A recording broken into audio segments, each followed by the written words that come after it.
the alien bunny girl climbed into my bed, saying it was mating season. Welcome to the world of science fiction. Comment below where in the world you are watching from today, and if you like this story, don't forget to subscribe.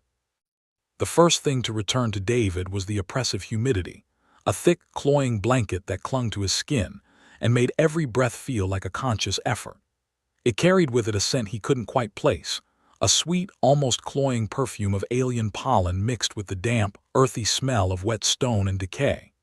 His senses came online slowly, sluggishly, as if fighting their way through a heavy fog that had settled not just on the world around him, but deep within his own mind. He remembered the shuddering lurch of his scout ship, the scream of tortured metal, and then a chaotic, violent tumble into darkness. Survival, it seemed, was the universe's latest joke at his expense.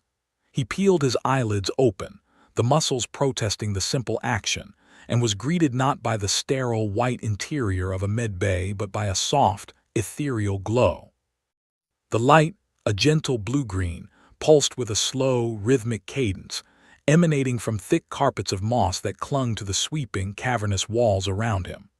He was in a cave, a sanctuary of sorts, and the low, steady thrum of the bioluminescence was strangely calming, a stark contrast to the violence of his arrival on this strange world. Pushing himself up on one elbow, a wave of dizziness washing over him, he took a moment to let the world stop spinning, his mind racing to catch up with his circumstances. His jacket, a rugged field model designed for hostile environments, was torn at the shoulder, and a dull, throbbing ache resonated from his ribs with every measured breath he took. He was alive, which was more than he had expected, but he was also stranded, alone, and completely cut off from everything he knew. It was then that he felt it, a subtle warmth pressed against the length of his back, a softness that didn't belong to the hard-packed earth or the rough texture of his sleeping bag. A primal jolt of alarm shot through him, instantly cutting through the lingering grogginess. He wasn't alone. His training screamed at him to react, to create distance, to assess the threat, but he forced the instinct down, his scientific curiosity wrestling it into submission. Whatever was behind him hadn't harmed him while he was unconscious, a fact that suggested it wasn't immediately hostile. Slowly, every muscle tensed and ready, he rolled onto his other side, his hand inching towards the multi-tool holstered on his belt. The soft, glowing light of the cave illuminated the impossible sight before him, and his breath caught in his throat, his mind refusing to process what his eyes were seeing. Curled into the space beside him, one slender arm resting lightly on his chest, was a woman. Her skin was the color of pale lavender, so smooth it seemed to almost shimmer in the dim light, and a cascade of long, silky white hair spilled across her shoulders and the worn fabric of his jacket. But it was the ears that truly broke his understanding of the universe. Rising from her hair were two long, perfectly formed rabbit ears, covered in downy white fur, which twitched ever so slightly in her sleep. A matching fluffy white tail was just visible, curled near the small of her back. She was alien, undeniably so, yet so achingly, beautifully humanoid that it caused a profound sense of cognitive dissonance within him. As he watched, utterly transfixed, her eyelids fluttered open, revealing irises of the most stunning deep violet he had ever seen. There was no fear in them, no alarm, only a calm, placid awareness as she looked at him. She offered him a small, serene smile, a gesture so disarmingly normal it felt utterly surreal in the bizarre context of their meeting. "You are awake," she said, her voice a low, melodic hum that seemed to vibrate in the humid air between them. The words formed perfectly in his own language, yet there was a subtle, unplaceable accent to them, a different cadence that marked them as learned rather than native. David could only stare, his mind a whirlwind of questions that all died on his lips before they could be formed. He had run 1,000 scans of this planet from orbit, and every single one had come back negative for sentient life. His mission was simple cataloging, a solo survey of a world believed to be a pristine, uninhabited jungle paradise. He was a field scientist, a man who dealt in data, in evidence, in logical conclusions, and the creature lying next to him every piece of data he had.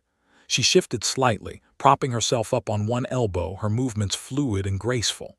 The motion dislodged the thin, woven garment she wore, revealing more of her lavender skin and the gentle curve of her hips.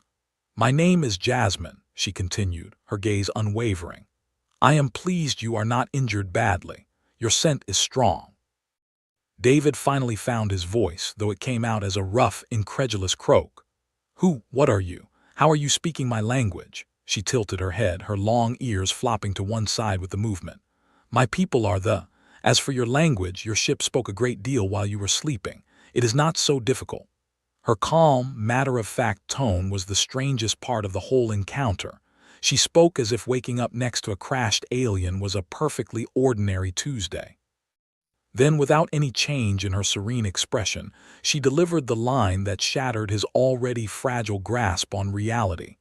"The great bloom has begun," she stated, as if discussing the weather. "My body has entered the cycle. To survive it, I must mate. I have chosen you." The silence that followed her declaration was absolute, broken only by the soft, rhythmic pulsing of the glowing moss. David stared at her, certain that he had misheard, that the knock to his head during the crash was causing some form of auditory hallucination. He was a man who prided himself on his ability to remain rational under pressure, to analyze a situation and formulate a logical response, but his mind was drawing a complete and utter blank. He ran a hand through his messy brown hair, the gesture doing little to ground him. "Mating season," he finally managed to say, the words sounding absurd even to his own ears. "You think, you and I, that's not possible. We're different species. Our biology is completely incompatible. It wouldn't work. Medically, genetically, on every conceivable level, it is an impossibility." He was trying to explain it to her gently, to treat this as a misunderstanding born of cultural or linguistic differences, but his scientific mind was screaming at the sheer biological fallacy of her proposition. Jasmine, however, seemed entirely unfazed by his detailed and rather flustered explanation. She simply watched him with those captivating violet eyes, a flicker of something he couldn't quite decipher, perhaps amusement, perhaps pity, in their depths. "You think in such limited terms," she said, her voice still a soft melody. "Your kind is so focused on what you believe to be barriers. My species is highly adaptable. The great bloom prepares us. Our bodies become receptive. Compatibility is not the issue you imagine it to be." She shifted closer, and he could feel the warmth radiating from her skin. "I did not choose you by chance, David. I chose you by your scent. It is an indicator among my people, a sign of health, of genetic strength, of resilience.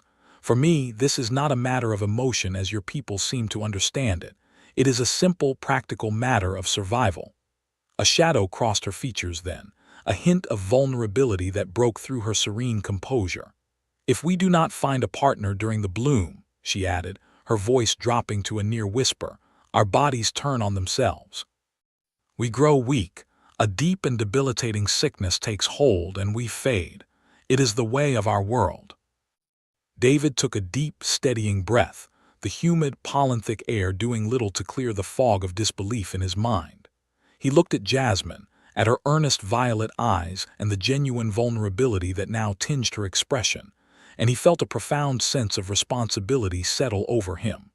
To her, this was a biological imperative, a natural and logical course of action dictated by the rhythms of her planet. To him, it was a violation of every ethical principle he held. He was a visitor here, a stranger who had literally crashed into her world, and she was in a state of biological duress that he couldn't, in good conscience, take advantage of, regardless of her species' unique adaptability. His own moral compass was as much a part of him as his scientific curiosity, and it pointed in a direction diametrically opposed to her proposal. He finally shook his head, not in dismissal, but in a slow, deliberate refusal that he hoped conveyed respect rather than rejection. "I can't," he said, his voice firm but gentle. "I understand that for you this is about survival, and I believe you. But for me, for my people, to engage with someone who is not in full control of their faculties, who is being compelled by a force like this bloom, it's wrong. It would be taking advantage of your situation, and that's not something I am willing to do." He saw a flicker of confusion in her eyes, a genuine inability to comprehend his reasoning. He was offering her weakness and potential death in the name of an abstract concept she likely didn't have a word for. He had to give her another option, a different path that still led to her survival. "But I won't abandon you," he added quickly, leaning forward to emphasize his sincerity. "You said you need to find a partner. A partner. I may be a stranger here, but I'm a scientist. My job is to explore and understand. I have equipment, scanners, and a knowledge of tracking and navigation. Let me help you. We can find one of your people, a suitable male, before your time runs out. I will make it my mission to ensure you survive this, Jasmine, but we have to do it the right way." Jasmine listened to his counteroffer, her head tilted, her long white ears drooping slightly as she processed his complex human logic. The idea of refusing survival in favor of a principle was utterly alien to her, a luxury her people, so intimately tied to the brutal cycles of their world, could never afford. Yet, there was an undeniable integrity in his voice, a conviction that resonated with a part of her beyond the urgent biological clamor of the great bloom. She could sense no deception in him, only a strange and unwavering commitment to his own code. Perhaps this was its own form of strength, different from the raw, practical resilience she understood. She was skeptical that this soft-hearted could navigate the dangers of during its most volatile period, but his offer was also the only one she had. The alternative was to wait alone in this cave for the sickness to take her. With a soft, resigned sigh, she gave a slow nod of agreement. "Your ways are strange, David the scientist," she said, the name sounding foreign and formal on her tongue. "You would risk my life for an idea, but you also offer help when you could simply leave me. I will accept your quest, but you must understand the world outside this cave is not the one your ship's sensors may have described. The bloom doesn't just call to us, it awakens everything. The land itself becomes hungry." Her warning was not an exaggeration. The moment they stepped out from the cool, glowing sanctuary of the cave, David was assaulted by a world transformed. The jungle he had glimpsed during his ship's descent was now a hypersaturated, violently alive entity. Colors that had been vibrant were now almost blindingly vivid, with flowers in hues he had no name for pulsing with an inner light, and leaves shimmering with iridescent sheens. The air, already thick, was now a dizzying cocktail of 1,000 competing floral scents, and the ambient noise of the jungle had risen from a gentle hum to a cacophony of chirps, clicks, and deep-throated calls that seemed to press in from all sides. Their first objective was the wreckage of his scout ship, the Wanderer. David hoped to salvage the long-range comms unit, and more importantly, the primary geological scanner, which would be invaluable in tracking movements across a wide area. He held a rough heading in his mind, but it was Jasmine who truly navigated the now treacherous landscape. She moved with a silent, confident grace, her bare feet making almost no sound on the thick carpet of moss and fallen leaves. She pointed out plants he would have otherwise dismissed, showing him how their leaves now curled inward, armed with microscopic barbs that could shred skin, and vines that had become semi-sentient, slowly retracting from their path as if sensing their body heat. The wildlife was even more alarming. A flock of small, feathered creatures, which his preliminary scans had identified as harmless herbivores, swarmed them with aggressive, territorial squawks, their beaks snapping menacingly close until Jasmine let out a sharp, high-pitched whistle that sent them scattering in confusion. She explained that the potent pollen of the great bloom acted as a powerful stimulant and an aggressive territorial trigger for nearly every creature on. Everything was now a threat, and everything was fighting for dominance. After an hour of tense, cautious progress, they broke through a thicket of enormous, gently swaying ferns and saw it. The Wanderer was a scar of gray, broken metal against the riotous green of the jungle. It had carved a deep furrow through the earth before coming to rest against a cluster of colossal, crystalline rock formations. The sight sent a pang of loss through David. The ship had been his home for 3 years. But there was no time for sentiment. As they drew closer, Jasmine suddenly froze, her body going rigid. She held out an arm to stop him, her ears swiveling, scanning the area with an intensity that immediately put him on high alert. "What is it?" he whispered, his own eyes searching the perimeter. She didn't answer immediately, her gaze fixed on the muddy ground near the ship's ruptured cargo bay. "Tracks," she finally breathed, her voice tight with a tension he hadn't heard before. "They are not yours. And they are not from any creature of this world." David followed her gaze, his heart beginning to pound a heavy, steady rhythm against his aching ribs. There, pressed deep into the soft, damp earth, were impressions that made the hair on his arms stand up. They were not footprints. They were precise, geometric patterns left by some kind of heavy-duty tread, wide and deeply grooved, suggesting a vehicle of considerable weight and power. The edges were sharp, unnervingly fresh, and they led from the jungle, circled his wrecked ship, and then disappeared back into the dense foliage on the other side. This was impossible. His mission briefing had been explicit. Planet designation XL7, codenamed, was uninhabited, uncolonized, and untouched. It was a ghost world, a blank slate for him to catalog. The presence of advanced, non-technology wasn't just an anomaly. It was a direct contradiction of his entire mission directive. A cold knot of dread began to form in his stomach. Someone else was on this planet, someone with heavy machinery, and their presence here, right at the site of his crash, felt far too coincidental.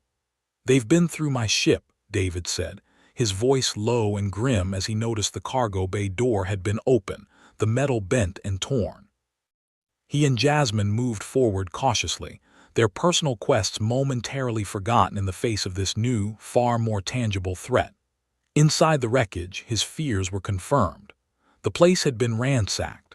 Storage lockers were forced open, and sensitive scientific equipment had been smashed or simply tossed aside.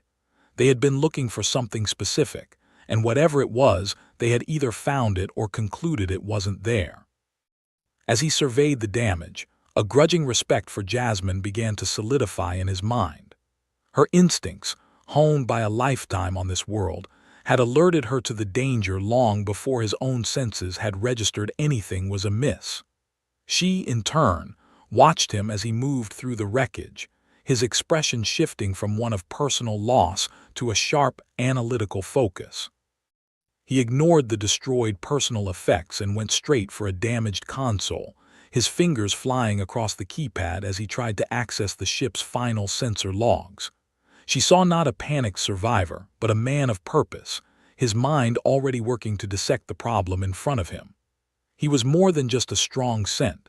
He was a quick and logical thinker, a survivor in his own right. Their shared predicament, and the sudden appearance of an unknown, hostile third party, had forged a fragile, unspoken alliance between them, a bond of mutual necessity that was beginning to feel like something more. He was her best chance of finding her people, and she was his best chance of understanding the world that was now trying to kill him.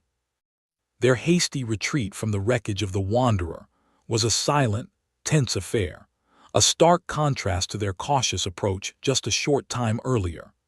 The discovery of the tracks and the ransacked ship had fundamentally altered their reality, transforming the planet from a natural hazard into a hunting ground where they were now the likely prey. David's mind, accustomed to processing planetary data and geological surveys, was now racing through tactical scenarios and threat assessments, a switch in cognitive function he hadn't needed since his initial training. Every snap of a twig, every rustle of a giant fern, sent a jolt of adrenaline through his system. Beside him, Jasmine moved with an even more heightened awareness, her long ears constantly swiveling, sampling the air for sounds his own senses couldn't possibly detect. The jungle, which had before felt aggressively alive, now felt intelligently hostile, as if every shadow held a hidden observer. They had been moving for nearly 10 minutes, following a winding animal trail that offered slightly better concealment than the open jungle floor, when Jasmine suddenly stopped, her body going absolutely still. She didn't make a sound, but the abrupt halt was more alarming than any shout would have been. David froze beside her, his hand instinctively going to the multi-tool on his belt, though he knew it would be a pitiful defense against whatever vehicle had left those tracks. He followed her gaze, searching the dense tapestry of alien foliage, but saw nothing out of the ordinary. The attack came not with a roar or a shout, but with a series of silent, lethal cuts through the air. 3 sleek dark gray objects, no larger than David's torso, descended from the canopy with unnerving speed and silence. They were not creatures. Their movements were too precise, too geometric, their forms a chilling fusion of limbs and cold, manufactured metal. A low, electric hum was the only sound they made as they adjusted their positions, their multifaceted optical sensors glowing with a cold, red light. Drones. The realization hit David like a physical blow. He shoved Jasmine behind the trunk of a massive, gnarled tree a split second before a beam of focused energy, thin as a needle and blindingly bright, sliced through the space where her head had been, leaving a sizzling, ozone-scented line burned into the bark. The jungle erupted into chaos as the drones opened fire, their energy beams cutting through the undergrowth with terrifying efficiency, shearing through thick vines and vaporizing exotic flowers in silent, incandescent flashes. "This way," David yelled, grabbing Jasmine's arm and pulling her deeper into the foliage, away from the relative open space of the trail. They scrambled over pulsating, mushroom-like growths and under the low-hanging branches of weeping, willow-like trees whose leaves chimed like glass in the sudden wind of the drone's passage. The silent, humming killers pursued them relentlessly, their movements perfectly coordinated, flanking them and cutting off their escape routes. It was a calculated, intelligent assault, and David knew with sickening certainty that this was no automated planetary defense system. These things were being actively controlled. His crash hadn't been an accident. It had been an attack, and these machines were here to finish the job. One of the drones dropped low, its metallic limbs extending as it scuttled across the ground to block their path. David reacted on pure instinct, yanking the heavy multi-tool from its holster and hurling it with all his might. The tool, a dense block of alloyed metal, struck the drone squarely on its central chassis with a loud, satisfying clang. The machine staggered, its optical sensor flickering for a moment, the momentary distraction all the opening they needed. "Jasmine, now," he shouted. She didn't hesitate. With a surprising burst of speed, she darted past the stunned drone, but not before it recovered. A sharp, pincer-like appendage shot out, catching her along the side of her leg. She cried out, a sharp gasp of pain, but didn't stop, pushing through the injury as she dove behind a crystalline rock formation. David was right behind her, but the other 2 drones had reacquired their position. He felt a searing heat pass by his shoulder, so close it singed the torn fabric of his jacket and made the skin beneath blister instantly. He threw himself behind the crystal cluster, landing hard beside Jasmine, the impact jarring his already bruised ribs. For a moment they were safe, the thick, multifaceted crystal providing cover from the energy weapons. He could hear the low hum of the drones as they circled their position, assessing the obstacle. He looked at Jasmine. Her face was pale, her jaw clenched tight against the pain. A deep, clean gash ran down her thigh, welling with blood that was a shade darker than her lavender skin, almost indigo. "How bad is it?" he asked, his voice low and urgent. "I will survive," she grit out, though the tremor in her voice betrayed the severity of the wound. David knew they couldn't stay here. The drones would either find a way to flush them out or simply wait for them to bleed and weaken. He risked a quick glance around the edge of the crystal. One drone was hovering, while the other 2 were beginning to move in a coordinated pattern to flank them. He had to do something desperate. His eyes landed on a thick, cord-like vine hanging from an overhanging branch, its surface covered in a viscous, sap-like substance. He remembered Jasmine pointing out a similar plant earlier, warning him that its sap was highly flammable. An idea, reckless and probably suicidal, sparked in his mind. He ripped a strip of cloth from the hem of his undershirt and quickly wrapped it around a shard of rock. "I need to get closer," he told Jasmine, his mind racing.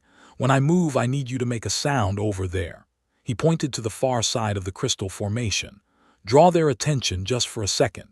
She looked at him, then at the gash on her leg, and a flicker of understanding crossed her face. She gave a curt, determined nod. "Go," she said.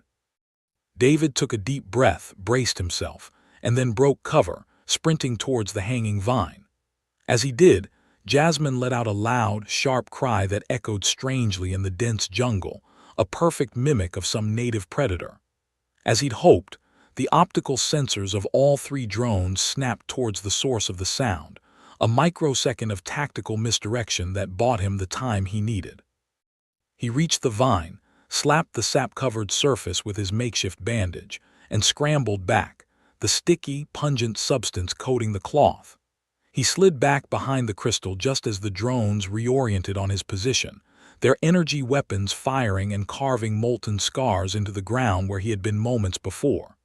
He pulled a friction lighter from his pocket, a rugged, waterproof piece of his survival kit, and sparked it to life.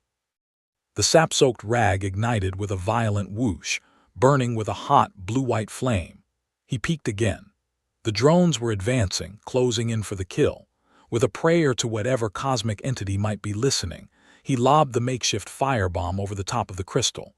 It landed perfectly in the space between the three machines. The effect was instantaneous and spectacular. The burning sap exploded in a shower of sticky, flaming globules that clung to the drone's metallic casings. Their systems, designed for ranged combat and stealth, were not equipped to handle direct, sustained heat. Internal components began to overheat, and warning sirens, a shrill, piercing shriek, finally broke their chilling silence. One drone's power core overloaded, exploding in a concussive blast of shrapnel and sparks that sent the other two staggering back.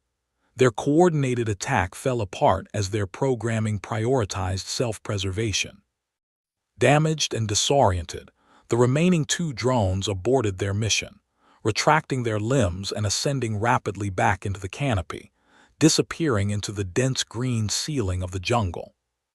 The sudden silence that followed was even more jarring than the chaos of the fight.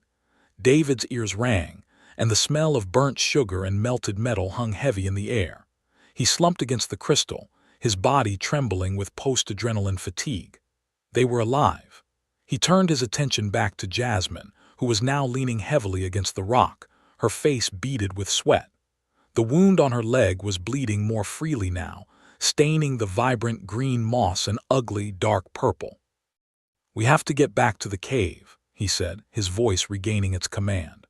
"That wound needs to be cleaned and sealed now." He carefully helped her to her feet, tearing a larger strip from his shirt to create a pressure bandage, and she leaned heavily against him, her arm draped over his shoulders. The journey back was a slow, agonizing limp, every step a clear effort of will for Jasmine. The jungle, no longer a place of immediate threat, once again became a natural obstacle course. By the time they reached the sanctuary of the glowing cave, she was barely conscious, her body shivering despite the oppressive humidity. He gently lowered her to the ground, her back resting against the smooth, cool stone of the cave wall. The soft, blue-green light of the bioluminescent moss cast her features in a gentle, ethereal glow, making her look fragile and impossibly weary. He rummaged through his salvage, his hands working with practiced efficiency. He cleaned the wound with an antiseptic solution, earning a sharp hiss of pain from her, and then applied a thin layer of biogel, a regenerative agent that would seal the tissue and prevent infection. As he worked, his fingers brushing against her soft, lavender skin, the intensity and danger of the past hour melted away, replaced by a quiet, forced intimacy. Here in the silent, glowing cave, they were not just allies of circumstance. They were two living beings, one caring for the other. The air was thick with an unspoken tension, a connection forged in shared peril, and now being reinforced by this act of gentle care. To break the heavy silence and to distract her from the stinging of the biogel, David offered a weak, tired smile. "Well, for what it's worth," he murmured, his focus still on dressing the wound, "this has to be the most eventful first date in recorded history." Jasmine looked at him, her violet eyes clouded with pain and confusion. "Date," she repeated, the word sounding clumsy in her mouth. "What is this date?" The question was so genuine, so completely without guile, that it caught him off guard. He paused in his work, realizing the immense cultural chasm that lay between them. "Oh, right. It's a human thing," he tried to explain, fumbling for the right words. "It's a ritual. When a man and a woman are interested in each other in mating, I guess, they go on a date. They might share a meal or go see a performance or just talk. It's a process of getting to know one another before any physical intimacy occurs." He finished wrapping the bandage around her leg, his movements gentle and precise. Jasmine stared at him, a look of profound bafflement on her face. The concept was so far removed from her own reality that she seemed to be struggling to even form a mental picture of it. "You perform rituals?" she asked slowly. "You share food and talk. For how long must you do this?" "Well, it varies," David admitted, feeling a bit foolish as he tried to justify the often illogical intricacies of human courtship. "Sometimes it's just one date. Sometimes it's dozens. It can go on for weeks, months, even years." Jasmine's bewilderment slowly melted into something that looked remarkably like amusement, a small, genuine smile touching her lips for the first time since the attack. A soft, melodic laugh escaped her, a sound that seemed to make the very air in the cave shimmer. "Years," she echoed, her laugh growing stronger. "You spend years talking and eating before fulfilling a biological need. It is so inefficient. Why would anyone waste so much time? You assess the scent, you determine strength and compatibility, and you proceed. It is simple. Your way sounds exhausting."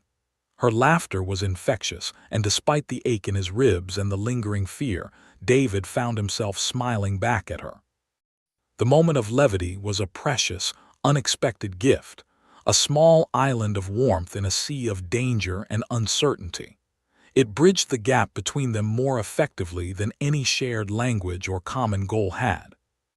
As her laughter subsided into a contented sigh, a sense of grim purpose returned to David.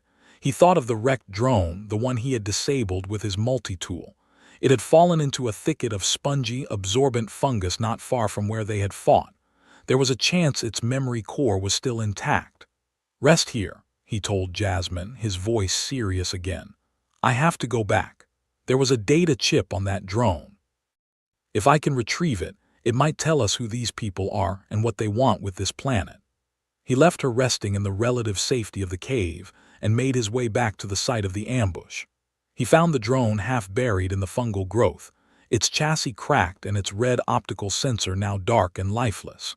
Working quickly and cautiously, he used his multi-tool's finer attachments to pry open a service panel and carefully extracted a small, crystalline data chip. Back in the cave, he connected the chip to his handheld, his brow furrowed in concentration as he worked to bypass the chip's surprisingly robust encryption. Jasmine watched him, her earlier amusement replaced by a quiet admiration for his focus and skill. After several tense minutes, a string of text finally scrolled across the screen. He had broken through. He scanned the decrypted files, his expression growing darker with every line he read. The files were a series of geological survey reports, production quotas, and corporate. It was all there, laid out in cold corporate language. A company called was operating an illegal deep-core mining operation on. They were extracting a rare, highly valuable mineral that, according to the reports, only became accessible during the extreme geological pressures caused by the Great Bloom. His presence here was a threat to their secrecy, and his ship hadn't crashed by accident, it had been shot down. "I know who they are," he said, his voice a low, angry growl. He turned so Jasmine could see the screen. "They're a corporation. They're not here to explore or to catalog. They're here to plunder your world, and it looks like they'll kill anyone who gets in their way." The stakes had just been raised exponentially. This was no longer just about their personal survival. It was about the fate of an entire planet. A cold, hard fury settled in David's gut, a feeling he hadn't experienced with such intensity since his academy days. It was the anger of a scientist watching a delicate, unique ecosystem being brutalized for profit, the indignation of a man who believed in rules and protocols witnessing a flagrant and violent violation of interstellar law. He stared at the cold, corporate jargon of the files, painting a picture of calculated greed that was almost breathtaking in its audacity. They weren't just mining. They were strip mining the planet's very core, targeting a mineral that was apparently so rare and valuable that a corporation was willing to murder a Federation surveyor to keep its discovery a secret. He felt Jasmine's violet eyes on him, her gaze a mixture of concern for her world and a quiet study of his reaction. She could likely smell the change in him, the shift from the adrenaline of survival to the focused, simmering rage of a man with a new and terrible purpose. His training, however, pushed past the anger, demanding more than just a name and a motive. He needed to understand the full scope of their operation, to know the how and the why behind every variable. He still had the final sensor logs from the Wanderer, a compressed data packet that had automatically downloaded to his in the moments before the ship's systems failed. It was a snapshot of atmospheric and geological state just before his crash, a baseline against which he could measure the data stolen from the drone. With determined fingers, he began the process of cross-referencing the two data sets, his mind sinking into the familiar comfort of numbers, charts, and chemical compositions. As this processor worked, merging the corporate intel with his own scientific readings, a horrifying picture began to emerge, a pattern of such profound malevolence that it made the simple act of illegal mining seem almost quaint. There were discrepancies, massive and alarming deviations between what his ship had scanned and what the drones were reporting. His own logs showed a planetary atmosphere rich with complex pollens and a stable, albeit highly active, geothermal core. The data, however, revealed atmospheric pollen counts that were exponentially higher, laced with trace elements of heavy metals and radioactive isotopes that should have been locked deep within the planet's mantle. The geological readings were even worse. The deep core mining wasn't just drilling. It was a massively destructive process using subterranean resonance fracturing, essentially shaking the planet apart from the inside out to dislodge the target mineral. The process was catastrophically destabilizing the planet's core, and the horrifying truth clicked into place in his mind with the cold, final certainty of a mathematical proof. This operation wasn't just incidentally amplifying the effects of the Great Bloom, it was the direct cause. The deep core fracturing was releasing superheated gases and radioactive particles from the mantle, which were then being vented into the lower atmosphere. These elements were acting as a hypercatalyst on the pollen of the Great Bloom, mutating it, changing its very chemical structure from a powerful biological stimulant into a deadly, weaponized agent. The aggression of the wildlife, the overwhelming intensity of the flora, even the debilitating sickness that Jasmine had described as the fate of an unmated, it was all being artificially, monstrously amplified. They were poisoning the entire planet, turning the very air and the cycle of life into an instrument of extermination, all to accelerate their profits. David lowered a profound sickness washing over him, a dread so complete it felt like a physical weight pressing down on his chest. He looked at Jasmine, whose own keen senses had likely already told her that the world outside their cave was deeply, fundamentally wrong. He didn't need to soften the blow or find a gentle way to explain his findings. Her people lived in tune with this world, and she deserved the unvarnished, terrible truth. "It's worse than we thought," he said, his voice a low, hollow sound that was swallowed by the vastness of the cave. "They're not just mining. Their methods, they're poisoning the planet. The Great Bloom, the aggression, the sickness you spoke of, it's not natural. They're causing it. They are making this world lethal." The words hung in the air between them, heavy and final. Jasmine's expression shifted from quiet concern to a dawning, chilling horror.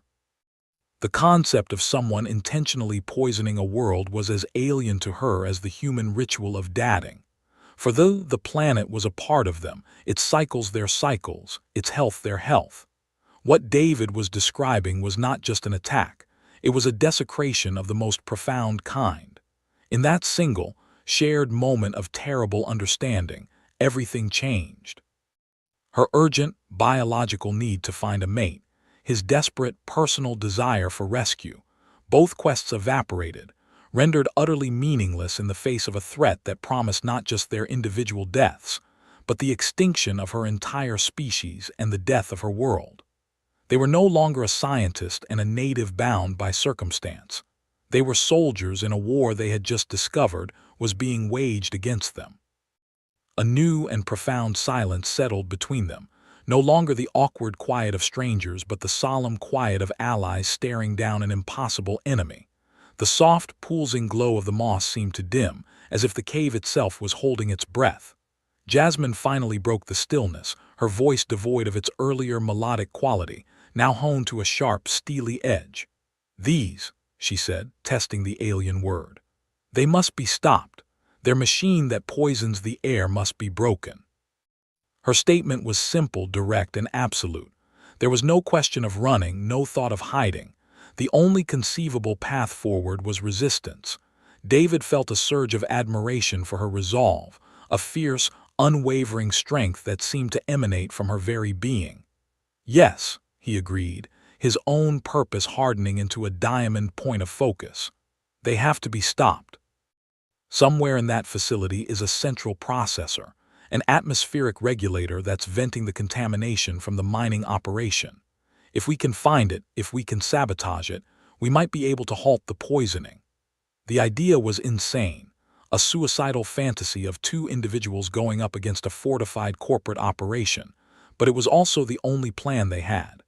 A deep and unbreakable bond formed between them in that moment, forged in the crucible of their shared, terrible knowledge. Their hands unconsciously found each other in the space between them, his calloused fingers lacing through her slender ones.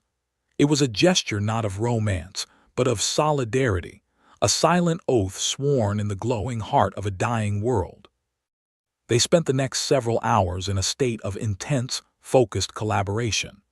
David drew rough schematics of potential facility layouts in the damp earth of the cave floor, basing them on standard corporate resource extraction templates. He explained the likely security measures they would face: automated sentries, energy barriers, and a professionally trained human security force. Jasmine, in turn, provided him with an intricate understanding of the planet itself. She described hidden pathways through the jungle, the behaviors of nocturnal predators they could potentially use as diversions, and the properties of native plants that could be used to create chemical agents to disable sensors or mask their scent. His technical expertise and her intimate, native knowledge began to weave together, forming the tapestry of a desperate, improbable plan. As they worked, the last vestiges of their former roles fell away. He no longer saw her as a delicate creature in need of his protection, but as a competent and formidable partner whose survival skills far his own.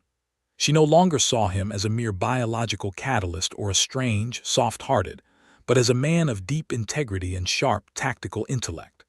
The biological imperative of the bloom still hummed in her veins, a constant, low-level thrum of need, but it was now a background noise, overshadowed by the roar of a much greater purpose. Her desire was no longer just for a mate to survive. It was for the partner who now stood beside her, the one who had chosen to fight for her world when he could have simply tried to save himself. The air in the cave grew thick with this unspoken evolution, a magnetic pull that had nothing to do with planetary cycles and everything to do with the profound connection of two souls facing annihilation together. In a quiet moment, with their plans laid out and the enormity of their task looming before them, David looked at her, truly looked at her. He saw the fierce light in her violet eyes, the determined set of her jaw, the way the soft, blue-green light of the cave caught the silver strands of her hair. He was moved by a feeling that transcended logic, a powerful, overwhelming wave of emotion that was equal parts admiration, protectiveness, and a deep, aching tenderness. He reached out, his hand gently cupping her jaw, his thumb stroking the soft, lavender skin. The clamor of the universe, the threat of, the hum of the dying planet, it all faded away, leaving only the two of them in the silent, glowing dark. He leaned in and kissed her. It was a gentle, questioning kiss, free of the desperation that had defined their existence for the past day. And she responded with an intensity that took his breath away, a kiss that spoke not of biological need, but of a conscious, heartfelt choice. It was no longer about survival. It was about finding something worth living for. The lingering warmth of their kiss, a silent testament to the bond that had been forged between them in the face of annihilation, was a fleeting comfort against the cold reality of their task. There was no time to dwell on the newfound depth of their connection, no space for the soft words that might have followed in a different, kinder world. The grim necessity of their mission pulled them back to the present with an unforgiving gravity. They moved with a shared, unspoken purpose, gathering the meager resources at their disposal. David's salvaged was nearly depleted, but he packed the remaining biogel and antiseptic wipes. He recalibrated his, loading it with the schematics he had extrapolated from the drone's data and setting it to run a passive scan for high-energy signatures, their only real hope of locating the atmospheric processor within the sprawling facility. His torn jacket, a pathetic excuse for armor, was all the protection he had against the hostile world outside and the even more hostile forces they were about to confront. Jasmine, moving with a stiff but determined grace despite the fresh wound on her leg, prepared her own form of survival kit. She gathered a handful of the glowing moss, wrapping it in a large, waxy leaf. She explained that its bioluminescence could be intensified with pressure, creating a temporary but blinding flash of light. She also selected several small, hard-shelled nuts, which she explained contained a potent neurotoxin that, when crushed, released a vapor capable of temporarily paralyzing the nervous systems of most of fauna, and she hoped, the electronic sensors of the drones. It was a pitiful arsenal against a corporate giant, a collection of pebbles to be hurled against a fortress, but it was all they had, and their shared resolve gave these simple tools a weight and significance they would not otherwise possess. They left the relative sanctuary of the glowing cave under the dim, alien light of twin moons, their pale, silvery glow filtering through the dense canopy in shifting, ethereal patterns. The jungle at night was a different beast entirely. The cacophony of the day had been replaced by a chorus of clicks, whispers, and deep, resonant calls from nocturnal creatures, and the air had grown cooler, though no less thick with the cloying, weaponized pollen of the great bloom. The world felt more dangerous, the shadows deeper and filled with unseen things. Their progress was slow and deliberate, a painstaking process of navigating a landscape that seemed to actively resent their presence. Vines, which in the daylight had merely been obstacles, now seemed to writhe with a malevolent life of their own, their tendrils brushing against them with a disturbing, exploratory touch. Patches of what looked like harmless fungi would release clouds of phosphorescent spores if they stepped too close, spores that made David's skin itch and his lungs burn, though Jasmine seemed largely unaffected, her native biology offering her a protection he sorely lacked. Their teamwork, born of necessity and honed by mutual respect, became a fluid and unspoken language. Jasmine would read the subtle cues of the jungle, the bend of a branch, the sudden silence of the nocturnal insects, and guide them onto safer paths, while David would use his terrain scanner to circumvent steep inclines or areas of unstable ground that were invisible in the dim moonlight. They moved as a single, cohesive unit, his technological senses complementing her natural instincts, each of them a crucial half of a whole that was just barely enough to keep them alive. They were following a ridge that offered a strategic vantage point over the surrounding jungle when their path was abruptly cut off. A deep, wide chasm, not present on any of David's initial survey maps, yawned before them, a black, hungry mouth in the earth. It was a fresh wound, likely a consequence of the subterranean resonance fracturing from the mining operation. The sheer, unstable cliffs on either side made a crossing impossible, and turning back to find a different route would cost them hours they did not have. As they stood at the precipice, weighing their dwindling options, a flicker of movement from a nearby cluster of rocks caught David's eye. He tensed, his hand immediately reaching for the heavy rock he had armed himself with, but Jasmine placed a calming hand on his arm. Following her gaze, he saw it. A small creature, no bigger than his forearm, with a multitude of thin, spindly limbs and large, inquisitive black eyes, was perched atop the rock, watching them. David recognized it instantly from his initial biological survey. It was a species he had designated, catalogued as a harmless, reclusive omnivore. This one, however, was not acting. It chirped, a sound like rubbing two pieces of smooth stone together, and then, to their astonishment, it deliberately scuttled to the edge of the chasm and pointed one of its many limbs towards a section of the cliff face that seemed, to David's eyes, to be a solid wall of rock. The creature chirped again, more insistently this time, before disappearing into what David had thought was a simple shadow. Jasmine's eyes widened in understanding. "It is showing us a way," she whispered, a note of wonder in her voice. "The planet, it fights back with us." Skeptical but with no better option, David followed her as she cautiously approached the spot where the creature had vanished. What had appeared to be a solid rock face was, in fact, an illusion created by a dense curtain of hanging, moss-like flora. Pushing it aside, they found the narrow, dark opening of a tunnel, a natural lava tube that descended into the earth. It was a path they never would have found on their own, a secret offered by one of the planet's own inhabitants. Though their unlikely guide was waiting for them just inside, its chirps echoing softly in the enclosed space as it led them into the darkness. The journey through the network of lava tubes was a claustrophobic, disorienting experience. The air was cool and stale, a welcome relief from the pollen-saturated atmosphere of the jungle, but the absolute darkness was a profound, sensory deprivation that left David feeling blind and vulnerable. It was here that his reliance on Jasmine became absolute. Her vision, far superior to his in the low light, allowed her to navigate the treacherous, uneven floors and low-hanging rock formations with an ease that baffled him. She held his hand, her grip firm and reassuring, guiding his every step through the oppressive blackness. The little scouted ahead, its quiet clicks and chirps echoing back to them, a living sonar system that warned them of dead ends or sudden drops. It was a strange and surreal procession. The scientist, the native warrior, and the multi-limbed creature, united in a silent alliance against the metallic beast that was bleeding their world dry.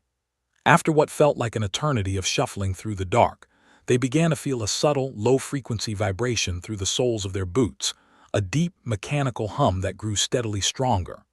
The air changed, losing its natural, earthy scent and taking on a sterile, metallic tang of ozone and recycled air. They were getting close. Their small guide led them up a steep incline and to a halt before a perfectly circular metal plate set into the ceiling of the tunnel, a service hatch. They gave one final, encouraging chirp before scurrying back into the darkness, its duty done.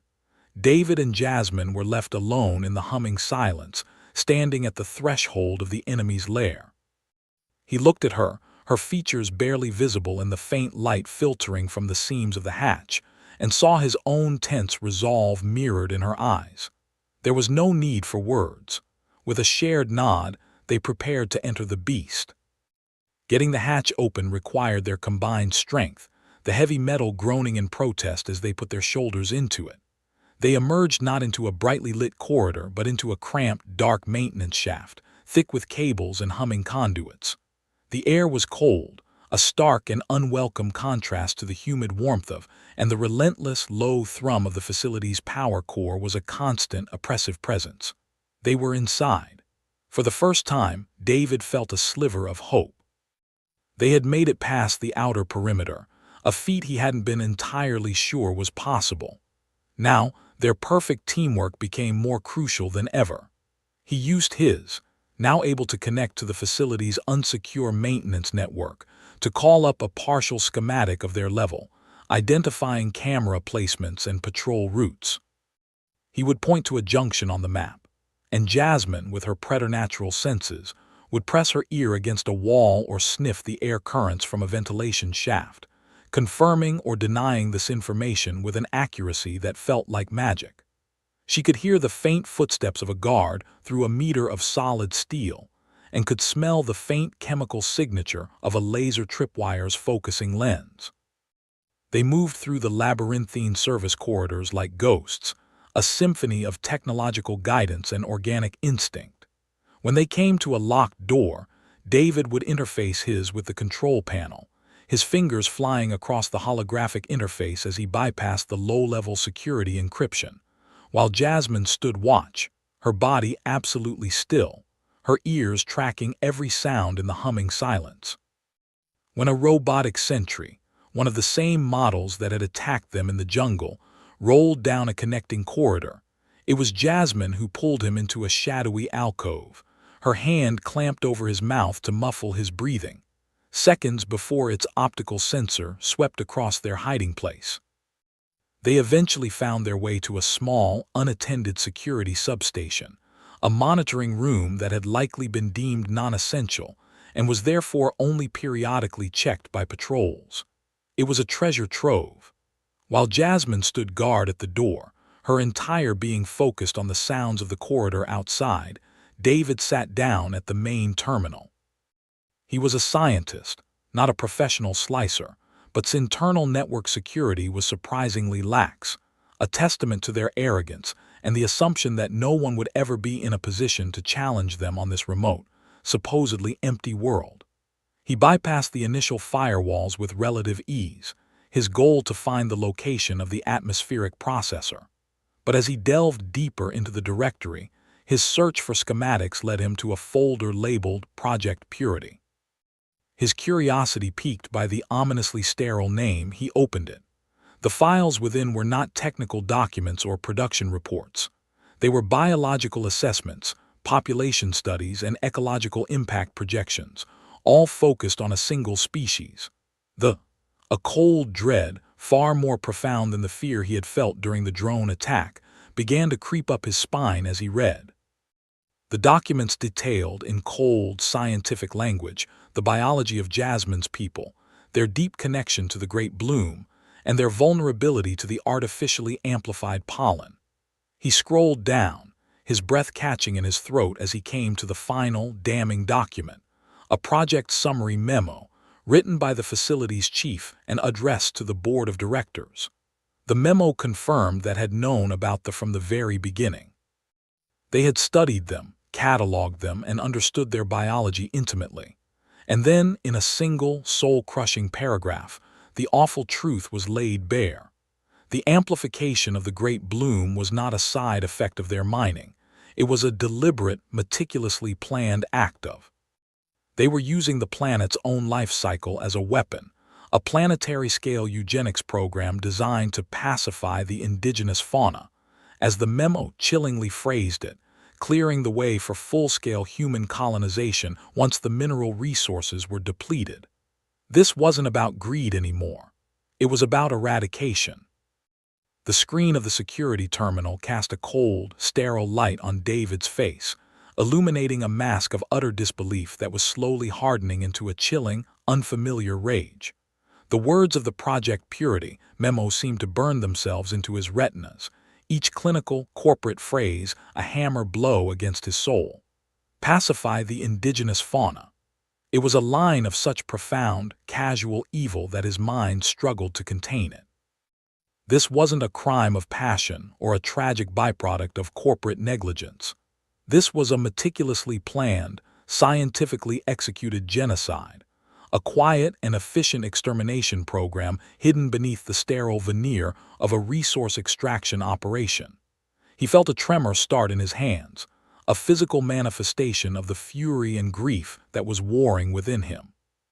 He had dedicated his life to the discovery and preservation of new life, to the idea that the universe was a place of endless, wondrous variety, had taken that wonder and twisted it into a resource to be eliminated for the sake of convenience and colonization. He slowly turned from the terminal, containing the downloaded files held tightly in his hand, and looked at Jasmine. She had been standing guard, a silent, lavender-skinned sentinel at the door, but she had turned to him now, her violet eyes questioning, having sensed the profound and terrible shift in his demeanor. The urgent energy of their infiltration had been replaced by a heavy, funereal stillness that emanated from him in waves.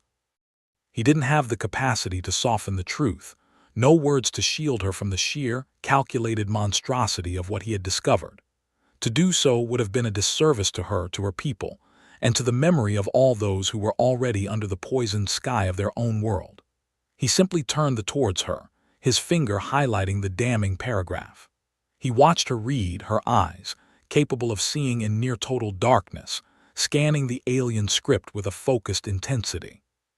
He saw the moment the meaning of the words landed, not as a sudden, sharp shock, but as the slow, cold press of an undeniable, soul-crushing weight. There was no scream of despair, no outburst of rage. Instead, a chilling stillness descended upon her, a transformation so profound it was terrifying to behold. The warmth in her eyes, the vulnerability she had shown him in the cave, the very light that had made her seem so vibrantly alive, was extinguished, replaced by the hard, unforgiving emptiness of a frozen star. The great bloom, the biological imperative that had driven her, the very cycle of life that defined her existence, had been perverted into the instrument of her people's annihilation. Her pain was so immense it transcended tears, crystallizing into a cold, diamond-hard resolve. She looked up from her gaze meeting his, and he saw in their violet depths not a victim but an avenger. "They will not just be stopped," she said, her voice a low, guttural whisper that seemed to vibrate with the hum of the facility around them. "They will be broken. Every part of this machine will be dust." The mission was no longer about survival. It had become a sacred duty, a final, desperate act of vengeance for a crime that could never be forgiven. With their purpose now honed to a razor's edge, David turned his attention back to the terminal, his own grief and rage channeled into a cold, tactical focus. Destroying the atmospheric processor was no longer enough. The universe needed to know what had done here. Justice for the demanded that this truth be brought into the light. He found a secure, heavily encrypted channel in the facility's network, a high-bandwidth connection likely used for sending sensitive data off-world, and initiated a transfer of the Project Purity files from his to a hidden Federation beacon he had managed to activate on the Wanderer before they had fled. It would be a slow, painstaking process, a trickle of data that would be almost impossible to detect amidst the facility's normal communications traffic, but it was their only hope of getting the evidence out. This created a new, critical constraint, a ticking clock. They needed to stay alive and undetected long enough for the entire data package to be transmitted. While the upload began its slow, silent crawl, he dug deeper into the facility's schematics, his fingers a blur across the holographic interface. He found it. The atmospheric processor was located in the central core of the facility, on the lowest subterranean level, designated Sector 0. It was the heart of the beast, and as expected, it was the most heavily fortified location in the entire complex, accessible by only a single shielded maintenance conduit that was likely crawling with security. A direct assault was impossible. They would need to be smarter, more ruthless than their enemy. They abandoned the relative safety of the security substation, melting back into the labyrinth of service corridors and ventilation shafts that crisscrossed the facility like a network of metallic veins. The deeper they went, the more the nature of the facility changed. The dim, humming maintenance tunnels gave way to brightly lit, sterile corridors patrolled by human guards in black, armored uniforms, their faces hidden behind reflective visors. Sophisticated robotic sentries, larger and more heavily armed than the drones they had encountered in the jungle, rolled along the polished floors with silent, menacing efficiency. David and Jasmine moved through the ventilation system above, a grim, parallel world of dust and shadows, peering down through metal grates at the bustling, orderly operation of the machine that was killing her planet. The tension was a physical presence, a constant pressure in David's chest that made every breath a conscious effort. At one point, as they crawled through a particularly narrow shaft, Jasmine suddenly flattened herself against the floor, pulling him down with her. Seconds later, the heavy, rhythmic tramp of armored boots echoed from the corridor directly beneath them as a patrol passed by, their voices, distorted by their helmets, filtering up through the grate. David could feel the vibration through the thin metal, a tangible reminder of how perilously close they were to discovery and death. It was Jasmine's senses, her ability to hear the faint scuff of a boot or smell the subtle tang of a guard's cleaning solvents from 50 meters away, that kept them alive. Her instincts a perfect and necessary counterpoint to his reliance on the cold, imperfect data of his. A new plan began to form in David's mind, a desperate gambit born of their dire circumstances. They couldn't fight their way to the core, so they would have to create a crisis so significant that it would pull the facility's security forces away from their objective. Scouring the network schematics, he found the perfect target, a primary power conduit junction located in Sector Gamma, a quadrant on the opposite side of the facility that housed one of the secondary drilling mechanisms. Overloading the junction would trigger a massive, cascading power surge, likely causing a plasma fire and forcing a full-scale emergency response that would draw the bulk of the guards and robotic sentries away from the central core. It was incredibly risky. A miscalculation could cripple the entire facility's power grid, potentially trapping them in the dark with a legion of angry guards. But it was their only chance. Hiding in a cramped access node, surrounded by thick bundles of fiber-optic cables, David worked feverishly on his, slicing into the facility's power regulation system. He wrote a small, malicious script, a digital bomb designed to bypass the junction's safety protocols and trigger a sustained, unstoppable overload. He set it on a 10-minute timer, giving them just enough time to get into position near the entrance to the Sector 0 conduit. Once this starts, we'll have maybe 15 minutes before they contain the breach and realize it was a deliberate act of sabotage, he whispered to Jasmine, the faint glow of the illuminating the grim determination on both their faces. That's our window. We get in, we destroy the processor, and we get out. She simply nodded, her hand resting on the pouch containing the neurotoxin nuts, her expression one of absolute readiness. The 10 minutes they waited were the longest of David's life. They found their way to a ventilation shaft that overlooked the corridor leading to the shielded maintenance conduit of Sector 0, a massive blast door set into the wall, guarded by 2 of the heavy robotic sentries. They watched, their hearts pounding in a silent, frantic rhythm, as the countdown on David's ticked towards 0. Then, precisely on schedule, the world erupted. A deep, shuddering groan vibrated through the very structure of the facility, and the main lights flickered and died, replaced a second later by the stark, flashing crimson of the emergency lighting. A cacophony of alarms blared to life, a chorus of shrieking sirens and automated monotone warnings about a plasma breach in Sector Gamma. Through the grate, they watched as the human guards, their movements sharp and professional, began to run, shouting orders and heading away from the core. The 2 robotic sentries guarding the blast door paused for a moment, their optical sensors swiveling as they processed their new directives, and then they too turned and rolled away at high speed, their heavy treads echoing down the corridor. This was it. This was their moment. David and Jasmine opened the ventilation grate and dropped to the corridor floor below, their boots making soft sounds in the echoing, alarm-filled chaos. The main corridor, just moments before a death trap, was now eerily deserted, the flashing red lights painting everything in a hellish, pulsating glow. They sprinted towards the blast door, the sense of urgency a physical fire in their lungs. David slapped his against the door's control panel, his fingers flying as he bypassed the magnetic lock, his earlier hack of the security network having given him the necessary access codes. While he worked, Jasmine stood guard, her back to him, her gaze sweeping the long, empty corridor, every muscle in her body coiled and ready. The heavy door hissed open with a groan of protesting hydraulics, revealing a long, narrow conduit bathed in a dim blue service light, the low, powerful hum of the atmospheric processor now a palpable chest-thrumming vibration. The way was clear, or so they thought.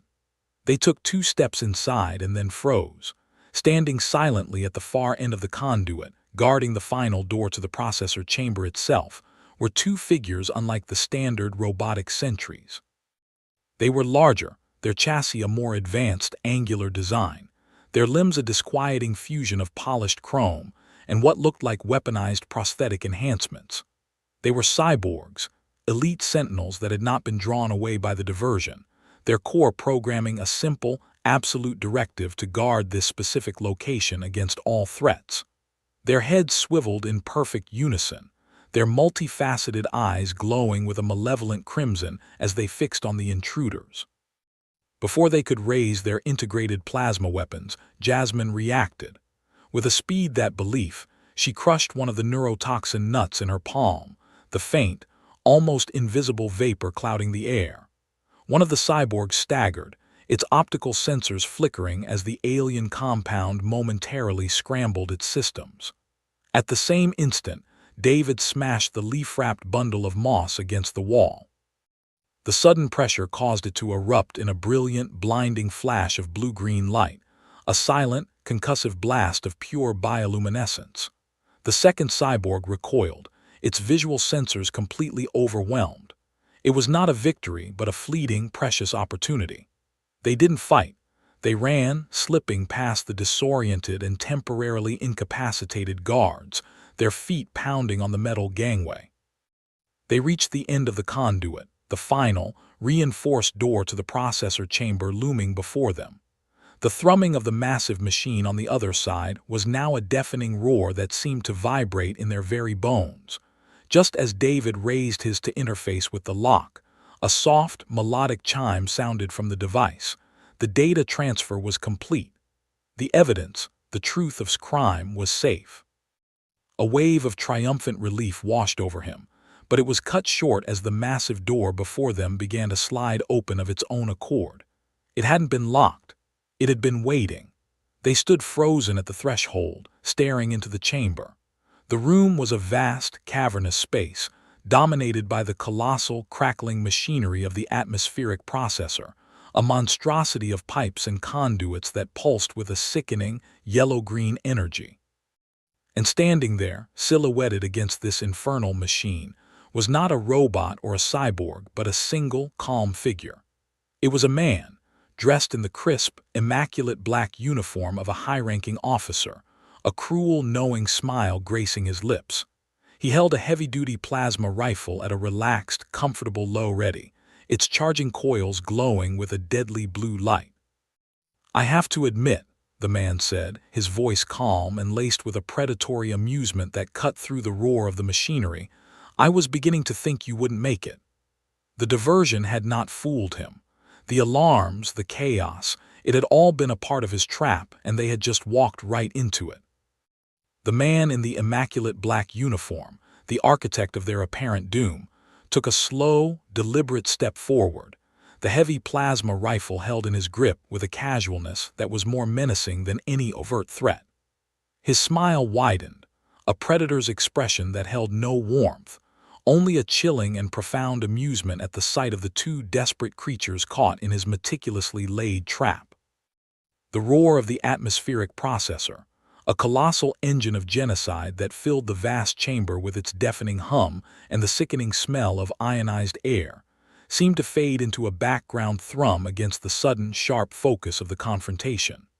The flashing red emergency lights, a product of their own diversion, painted the scene in rhythmic, bloody waves, catching the cold glint in the officer's eyes and the polished chrome of his boots. He was the calm at the center of the storm they had created, a storm he had apparently anticipated and harnessed for his own purposes. "You really must forgive the mess," he said, his voice cutting through the noise with an effortless, condescending authority. "It's so difficult to get competent help on these remote postings. But your little power surge in Sector Gamma did have the desired effect of clearing out the rabble. It makes for a much tidier engagement, don't you think?" He gestured vaguely with the barrel of his rifle, indicating the empty chamber around them, a kill box of his own design. "I am, by the way, head of planetary security, and you, Dr. David, have been a most unexpected and irritating variable in our operations." David's mind, which had been racing with the triumphant news of the data transfer, slammed to a hard, cold stop, forced to reevaluate their entire situation in a fraction of a second. They weren't victors on the verge of escape. They were cornered animals, their desperate gambit having served only to isolate them with the alpha predator.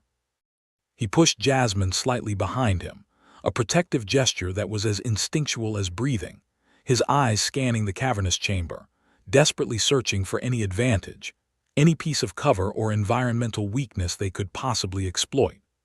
The atmospheric processor was a labyrinth of thick, shielded conduits, glowing plasma coils, and high-pressure coolant pipes that snaked across the floor and up the walls, all converging on the crackling, unstable energy core at the room's center. It was a chaotic, dangerous environment, and that chaos was their only remaining ally. Gaze flickered past David to Jasmine, his expression shifting from amusement to something akin to a biologist's detached curiosity. "And you," he said, his tone dismissive, "the prize specimen, Project Purity's primary subject. I must say your species has proven remarkably resilient, though I'm afraid that particular quality is about to be rendered moot. A pity. You are an undeniably elegant creature for a primitive." The insult, delivered with such casual clinical cruelty, landed on Jasmine with the force of a physical blow. The cold resolve in her eyes, born of the terrible knowledge of betrayal, ignited into a white-hot, silent inferno of pure hatred.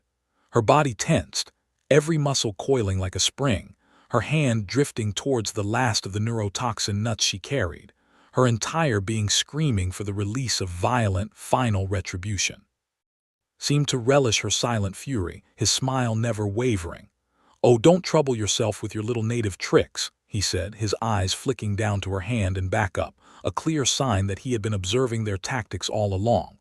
"They were effective against my automated units, I'll grant you that, but I am a significant upgrade." His attention returned to David, his expression hardening slightly. "You, Doctor, are the real disappointment, a man of science, of progress. You should understand that what we are doing here is a necessity. This planet contains resources that will power entire systems, save billions from energy poverty. The regrettable but unavoidable cost of that progress is the sanitization of the local ecosystem. It's simple, pragmatic economics. You, of all people, should appreciate the logic." David felt a surge of revulsion so strong it almost made him gag.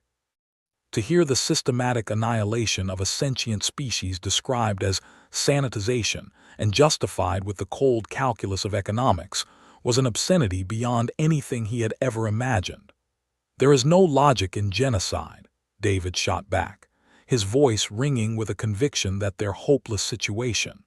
"You're not pioneers, you're butchers, and the entire Federation is about to know exactly what you've done here." A flicker of genuine surprise crossed his face, the first crack in his confident facade. "The data transfer," he mused, a frown touching his lips. "Clever, a dead man's switch, but you assume anyone will come, that anyone will care. Its political reach is longer than you can possibly imagine. Your little packet of righteous indignation will be buried in so much bureaucratic red tape that it will never see the light of day." With that, he raised his plasma rifle, the pleasantries clearly over. "But I can't take the chance that you're right." The rifle discharged with a deafening crackle, a bolt of incandescent blue plasma searing the air where they had been standing. They dove in opposite directions, the desperate, uncoordinated maneuver saving their lives as the bolt struck the wall behind them, vaporizing a chunk of reinforced concrete and filling the air with the smell of superheated stone. David scrambled behind a thick, humming coolant pipe, his heart hammering against his ribs, while Jasmine vanished into the shadows of the processor's massive support struts with a speed and silence that was almost supernatural. The fight had begun. Unhurried, fired another shot that ricocheted off the conduit near David's head, showering him with sparks. He was toying with them, using his superior firepower to herd them like frightened animals. David knew a direct confrontation was suicide. He needed a plan, and he needed it now. His eyes darted around the chamber, his scientific mind overriding his fear, cataloging the machinery not as a simple backdrop, but as a system, a complex equation of interconnected parts. He saw the coolant pipes, slick with condensation, leading from a primary regulation valve to the energy core. He saw a damaged maintenance terminal nearby, its screen flickering erratically, likely a result of the power surge he had initiated. And he saw the energy core itself, a barely contained sphere of roiling, unstable plasma, the heart of the machine and the source of the planet's poison. An idea born of pure, scientific desperation began to form. If he could overload the coolant system, the core's temperature would skyrocket, triggering a catastrophic, unstoppable meltdown. It was a Pyrrhic victory at best, a suicide mission at worst, but it would guarantee the destruction of the atmospheric processor and an end to his reign of terror on this world. While David's mind raced, Jasmine had become a phantom of vengeance. She used the labyrinthine machinery to her advantage, a fleeting, lavender-skinned blur in peripheral vision. She couldn't get close enough to use her neurotoxin, not with his rifle's range and accuracy, but she could harass him, distract him, keep his attention divided. A loose piece of metal plating, thrown with surprising force from the shadows, clanged loudly off the back of his helmet, causing him to spin around and fire a wild shot into the darkness. While he was distracted, David broke cover, sprinting from the coolant pipe to the flickering maintenance terminal. He slapped his against the interface, his fingers flying as he tried to hack into the system's core regulatory controls. The terminal was damaged, its response sluggish and filled with corrupted data, but he managed to find the command protocols for the coolant valve. He needed to force it shut, overriding all the safety interlocks. Realizing he was being played, spun back towards David, his face a mask of cold fury. He raised his rifle, taking careful aim, the blue light of its charging coils reflecting in his visor. Just as he was about to fire, Jasmine launched herself from an overhead gantry, a silent, descending angel of wrath. She didn't have a weapon, but she had her own body, and she slammed into with the force of a freight train. The unexpected impact sent him stumbling, his shot going wide and blasting a shower of molten metal from a conduit just above David's head. David ducked, shielding his face as hot shrapnel rained down around him, the near miss a stark reminder of how close to death he was. Jasmine and were now locked in a desperate, brutal struggle. He was larger and stronger, his armored uniform giving him a significant advantage, but she was faster, more agile, her movements fluid and unpredictable. She fought with a ferocity David had never seen, a storm of fists and feet and raw, unchained fury, the culmination of a lifetime of grief and rage unleashed upon the man who embodied its cause. She managed to land a solid kick to the side of his knee, forcing him to buckle, and for a moment it seemed she might gain the upper hand, but was a professional, a hardened killer. He recovered quickly, grabbing her by the arm and hurling her away from him. She crashed hard against a bank of control panels, a shower of sparks erupting around her as she slumped to the floor, stunned. Raised his rifle, the barrel aimed squarely at her heart. David saw it happen, a scene that played out in horrifying slow motion. There was no time to finish the hack, no time to think. He abandoned the terminal and charged, his body fueled by a surge of pure, protective adrenaline. He slammed his shoulder into his side just as the man pulled the trigger. The plasma bolt, meant for Jasmine, instead tore through the soft tissue of David's upper thigh, cauterizing the wound instantly in a wave of unimaginable, searing pain. He cried out, his leg giving way beneath him as he collapsed to the metal floor, the world dissolving into a gray, swimming haze of agony. Seeing David fall, seeing the man she had come to love sacrifice himself for her, broke something deep within Jasmine. The cold, calculated rage that had sustained her, the desire for a righteous, symbolic vengeance, was consumed in a supernova of pure, primal fury. A guttural, inhuman scream tore from her throat, a sound of such profound loss and rage that it seemed to shake the very foundations of the chamber. She rose from the floor, not as a wounded victim, but as an elemental force, her violet eyes burning with a light that was no longer sane. The amplified, weaponized pollen of the great bloom, which had been a constant, debilitating pressure in her blood, now found its release, surging through her system not as a biological need, but as a source of terrifying, untamed strength. She moved faster than could track, a lavender blur that closed the distance between them in a single heartbeat. She didn't attack his armor, she attacked his vulnerabilities. Her fingers, strong and sure, found the seams in his helmet, prying at the clasps. Her feet kicked out, not at his armored chest, but at the back of his unarmored knee, again and again with a brutal, relentless rhythm. He stumbled back, surprised by the sheer ferocity of her assault, trying to bring his rifle to bear, but she was too close, a whirlwind of controlled, lethal violence. With a final, desperate wrench, she tore the helmet from his head. He was momentarily disoriented, his unprotected face a mask of shock and fury. It was all the opening she needed. With both hands, she shoved him backward with all her might. Off balance and unprepared, stumbled back, his arms flailing, and fell directly into the unstable, crackling energy field of the processor's exposed core. His scream was short and horrific, a sound that was instantly consumed by a blinding flash of white light as his body was unmade, reduced to its component atoms in less than a second. The momentary, terrible silence that followed his death was broken by a new, more urgent alarm. The overload sequence, which David had almost completed, had been triggered by his body disrupting the core's energy field. The entire chamber began to shake violently, the deep hum of the processor rising in pitch to a deafening, metallic scream. Red lights flashed everywhere, and automated warnings about an imminent core breach blared from every speaker. The facility was tearing itself apart. Jasmine rushed to David's side, her fury spent, replaced by a desperate, frantic concern. He was conscious, but barely, his face pale with shock and blood loss, his leg a mangled, smoking ruin. "We have to go," he gasped, his voice a weak, strained whisper. "The whole sector is going to blow." With a strength she didn't know she possessed, she pulled him to his feet, draping his arm over her shoulders and taking on most of his weight. They began the slow, agonizing process of escape, a desperate, limping retreat from the heart of the dying machine. Behind them, the processor's core began to glow with the intensity of a small sun, the metal conduits around it melting and buckling under the extreme heat.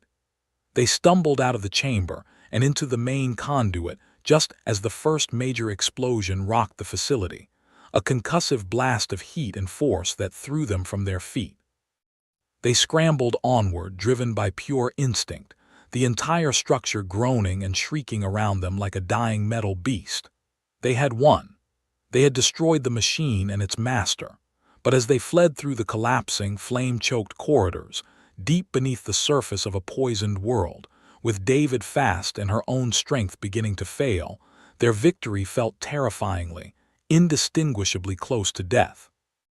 The world dissolved into a cacophony of shrieking metal and the deafening roar of explosions, a symphony of destruction that seemed to mark the very end of the world. The concussive force of the primary blast had thrown them down the conduit like discarded dolls, and only Jasmine's surprisingly strong grip on David's arm had kept them from being separated in the chaotic, flame-choked darkness. Every alarm in the facility now blared the same dire, monotone warning of an imminent structural collapse, a final, futile announcement of the corporate beast's own death throes.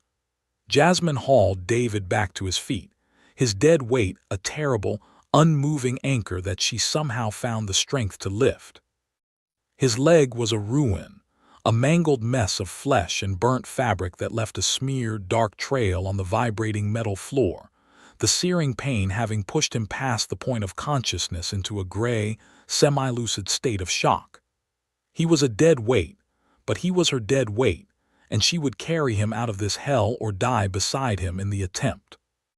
They stumbled through the collapsing corridors, a desperate, lurching flight through a world of falling debris, hissing steam from ruptured pipes, and the lurid, hellish glow of exposed plasma conduits that pulsed like dying nerves. The flashing red emergency lights, their rhythm now erratic and failing, cast their desperate escape in a series of stark, terrifying snapshots. Jasmine's face, a mask of grime and sweat and ferocious determination. David's head lolling against her shoulder, his eyes half-closed and unseeing. The path ahead a twisting, uncertain maze of fire and shadow. The very structure of the facility groaned and twisted around them, entire sections of corridor falling away into fiery pits just moments after they passed, the hand of death reaching for them, again and again, and just barely missing its grasp. Their agonizing retreat through the dying facility was a blur of instinct and sheer, unadulterated will. Jasmine, guided by a primal sense of direction that the chaos, somehow found her way back to the network of service tunnels, the air within them thick with dust but blessedly free of the fire and smoke that now consumed the main levels. They were plunged into a near-total darkness, the only light the faint, distant glow of the fires behind them, the only sound the groaning of stressed metal and David's shallow, ragged breaths against her ear. She navigated the treacherous, uneven passages by memory and touch, one hand braced against the cold, vibrating wall, the other arm hooked securely around David's torso, half dragging, half carrying his limp form through the suffocating blackness. Her own body screamed in protest. The wound on her leg, though sealed by his, ached with a deep, throbbing pain, and her muscles burned with an exhaustion so profound it felt as if her very bones were turning to lead. Yet she pushed on, fueled by a singular, unwavering purpose that burned brighter than any fire. She would not let him die. Not after he had chosen to fight for her world, not after he had taken a wound meant for her, not after he had shown her a depth of courage and integrity she had never known existed. He was a part of her now, his life inextricably woven into the fabric of her own, and she would tear a path through the heart of the planet itself to get him to safety. After what felt like an eternity spent in the suffocating, vibrating darkness of the planet's metallic wounds, she saw it, a faint, ethereal blue-green glow filtering from a crack in the tunnel wall ahead. It was the cave. With a final, desperate surge of adrenaline, she pushed onward, her feet finding a new strength, and half stumbled, half fell through the narrow opening, emerging from the collapsing, man-made hell and back into the soft, quiet sanctuary of their first meeting. She carefully, gently, lowered David to the floor of the cave, his head resting in her lap as she knelt beside him, the soft, rhythmic pulsing of the bioluminescent moss a stark and welcome contrast to the violent, chaotic flashing of the facility's death throes. The deep, subterranean explosions continued for some time, the vibrations felt even here as a distant, shuddering tremor in the rock, a final, angry testament to the death of the machine they had slain. And then, gradually, a profound and all-encompassing silence began to settle over the world, a quiet so complete and so absolute it felt as if the planet itself was breathing a long, slow sigh of relief. As the hours passed in that quiet, glowing sanctuary, a subtle but miraculous change began to occur. The thick, cloying, pollen-heavy air, which had been a constant, oppressive weight since David's arrival, began to thin, losing its sharp, metallic tang of aggression. The sweet, cloying perfume that had heralded the weaponized Great Bloom was slowly replaced by the clean, earthy scent of damp stone and living things. Outside the cave entrance, the hypervivid, almost painfully bright colors of the jungle began to soften, the flora receding from a state of feverish, aggressive growth into a more natural, vibrant equilibrium. The constant, cacophonous noise of the wildlife, the shrieks and territorial calls of a world driven mad, subsided into a gentler, more harmonious chorus of natural sounds. With the atmospheric processor destroyed, the source of the poison had been severed, and with a resilience born of eons, was already beginning to heal itself. And with the healing of the planet came a change within Jasmine herself. The constant, low-level thrum of the Great Bloom, the biological imperative that had been a relentless, driving force in her blood, began to fade, the urgent, desperate need for a mate receding like a fever dream. The pressure, the compulsion, the artificially amplified sickness that had threatened to consume her, it was all gone, leaving in its place only the quiet, profound truth of what had grown between her and the wounded man sleeping in her arms. David drifted in and out of consciousness, his world a painful, disjointed haze of fever and shadow. In his lucid moments, he was aware of Jasmine's cool hand on his forehead, of her soft voice whispering to him in her own melodic language, words he could not understand but whose gentle, comforting tone was a balm to his shattered senses. She had used the last of his biogel on his wound, a desperate, insufficient measure against such a catastrophic injury, and had kept a constant, tireless vigil, her presence a steady, unwavering anchor in his sea of pain. Sometime during the long, quiet period of healing, he awoke with a clarity that felt both sharp and fragile, as if his mind was a piece of glass that had been shattered and then painstakingly glued back together.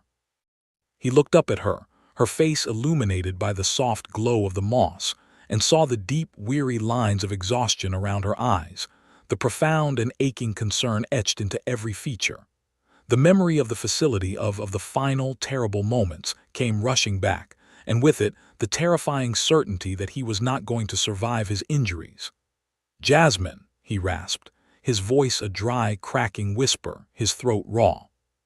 She looked down, her violet eyes immediately focusing on his, wide with a mixture of hope and fear. I'm not going to make it," he said, the words a simple, terrible statement of fact. "But I need you to know I need to say it." He took a ragged breath, the effort immense.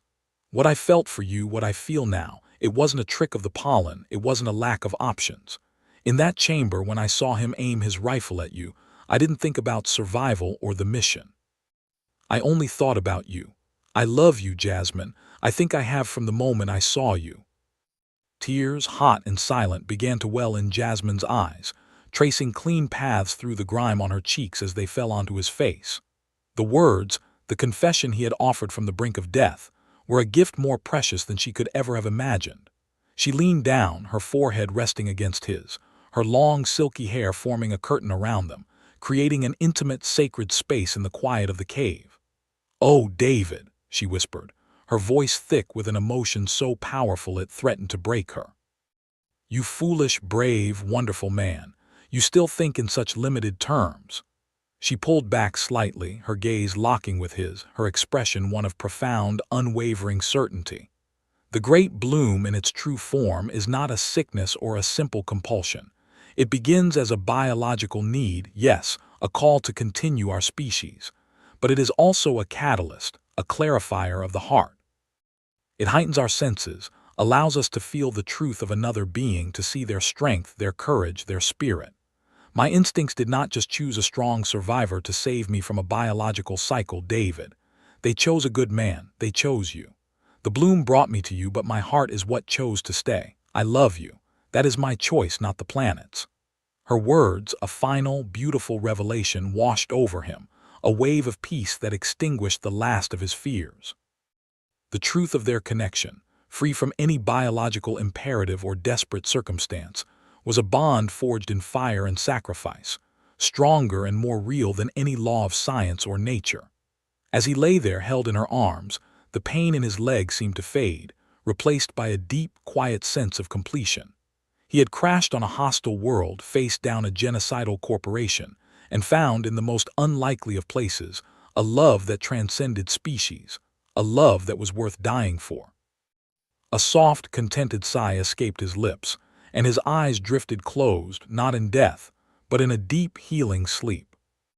He awoke to the sound of a human voice that was not his own, filtering into the cave. For a disoriented moment he thought he was dreaming, but then he saw the figures standing at the cave entrance, silhouetted against the bright, healthy light of a new day. They were wearing Federation search and rescue uniforms, their faces a mixture of relief and utter astonishment at the sight before them. A wounded surveyor, being tended to by a beautiful, lavender-skinned alien woman with the ears of a rabbit. The distress beacon on the Wanderer, its signal no longer jammed by the facility's interference field, had finally done its job. The rescue was a whirlwind of professional, efficient activity. David was immediately placed on a stretcher, his legs stabilized by a medical officer who looked at the wound with a mixture of horror and professional admiration for the biogel that had likely saved his life. He was weak, exhausted, and facing a long and painful recovery, but he was alive. Jasmine stood back, a silent, watchful observer, her presence causing a quiet, respectful stir among the rescue team, who had been briefed by the data he had transmitted and knew, at least in part, what had transpired on this world. They treated her not as a curious specimen, but as a hero, a sovereign being who had fought for her home. As they prepared to transport him to the shuttle, David refused to leave until he could speak with her one last time. They brought him to her and he reached out, his hand finding hers.